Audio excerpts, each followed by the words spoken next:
Text-to-speech tools are becoming more common, and platforms like TikTok and YouTube are starting to build these AI-powered voices into their apps. The problem is that most of them sound like robots. No, I don't. YouTube's Emma? Yes, you do.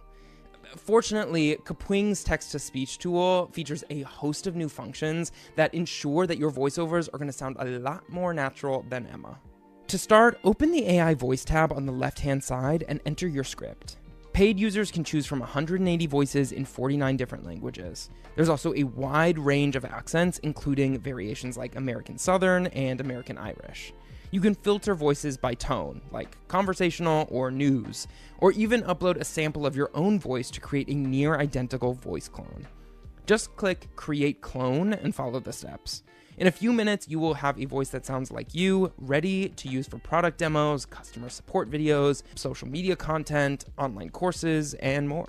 Hey, I'm Carson's clone. Where the feature becomes super helpful is where you can customize AI voices. Kapwing's tool lets you adjust things like emphasis, emotion, pauses, and pronunciation, making a huge difference in how the final voiceover sounds. Let's take a look at some examples of where adding punctuation had a huge effect on delivery and stress of certain words.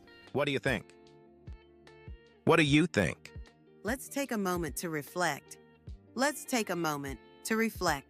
On Kapwing, you can use the prompting tips icon for suggestions on improving your voiceover, and double-click on words to manually edit pronunciation. This is especially helpful for brand names or technical terms where getting the pronunciation right really matters.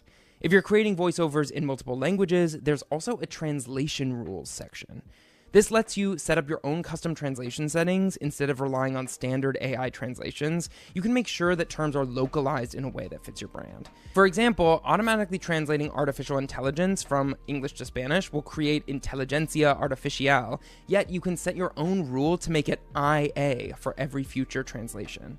Teams that need to produce translation videos at scale will save a heap of time with this. It means that you can localize translations instead of using a one-size-fits-all translation approach.